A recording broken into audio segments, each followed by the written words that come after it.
হর হর মহাদেব, ওম নমঃ শিবায়। কেমন আছেন আপনার সবাই? আমি দীপ্তেজ বি মণ্ডল।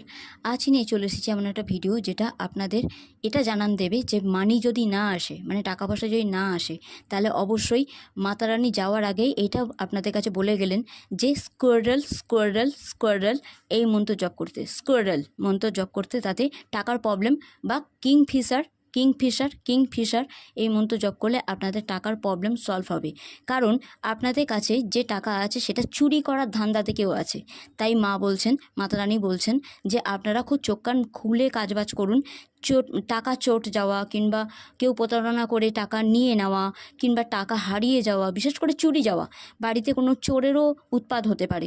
তাই লকার টকার খুব সামলে কিন্তু বলে না, টাকা থাকলে তবে তো মানে সেটা চুরি যাবে, তাই না? তাই টাকা আছে মানে টাকা আসারও যোগ আছে। এই যোগ প্রবল হচ্ছে। So God bless you. মাতা রানী এটাই ব্লেসিং দিলেন।